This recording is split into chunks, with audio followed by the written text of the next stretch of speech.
Hi friends, welcome to my channel. இப்போ நான் என்ன பண்ணுறேன் பார்த்தீங்கன்னா, வடகம் தான் செய்கிறேன். வெயில் நல்லா அடிக்குது. சரி, நேற்று வேறு சாப்பாடு கொஞ்சம் மிஞ்சி போச்சு, தூக்கி போட மனசு வரல. சரி, ஓகே, நம்ம வந்து வடகம் செய்யலாம் அப்படின்னு சொல்லிட்டு வடகத்தோட ப்ராசஸ் எனக்கு தெரியவே தெரியாது. பட் இருந்தாலும் எங்கள் அம்மா செய்கிறது கொஞ்சம் ஞாபகம் வந்தது. சரி, ஒரு வாட்டி ட்ரை பண்ணி தான் பார்ப்போமே அப்படின்னு சொல்லிட்டு பண்ணேன்.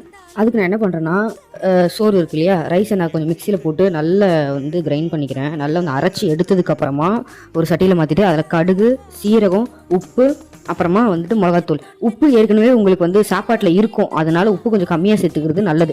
எல்லாம் ஒன்று சேர நல்லா பிசைஞ்சு எடுத்துக்கோங்க. எல்லா பக்கமும் எல்லாம் போகணும் இல்லையா.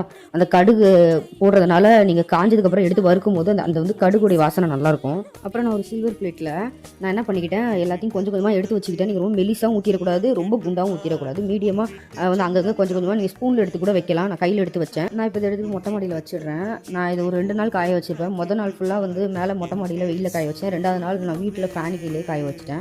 நல்லா காஞ்சிரும். இது பார்த்தீங்களா, 2 நாள் நல்லா காஞ்சதுக்கப்புறம் சைஸ் இது பாருங்கள் எப்படி ஆயிடுச்சு பார்த்தீங்களா.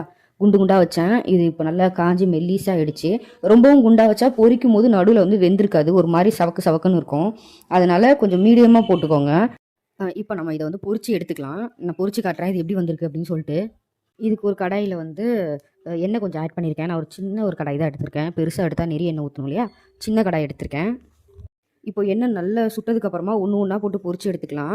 நீங்கள் மொத்தமும் போடலாம். நான் வீடியோக்காக நான் ஒன்று ஒன்றா போட்டு பொரிச்சு எடுத்துகிட்ருக்கேன். நல்லா திருப்பி திருப்பி போட்டு நல்லா பொரிச்சு எடுத்துக்கலாம். இப்போ நான் என் தேவைக்கு எவ்வளோ வேணுமோ அவ்வளோ நான் பொரிச்சு எடுத்துக்கிறேன். ஃபைனலாக காட்டுறேன் எந்த அளவுக்கு வந்துருக்குன்னு சொல்லிட்டு. ஹை ஹீட்டில் வச்சிடாதீங்க. நான் கொஞ்சம் ஹீட்டு கொஞ்சம் ஹையில் வச்சதுனால ஒரு 2 போல் கொஞ்சம் ஓவர் ஹீட்டில் வந்து கரிஞ்சு போச்சு. அதனால் ஹீட்டு கொஞ்சம் கம்மியாக வச்சு நீங்கள் பொரிச்சு எடுத்துக்கோ. அடிக்கிற வெயிலுக்கு நீங்களும் ட்ரை பண்ணி பாருங்கள். மறக்காமல் என் வீடியோ சப்ஸ்கிரைப் பண்ணிக்கோங்க. பாய்.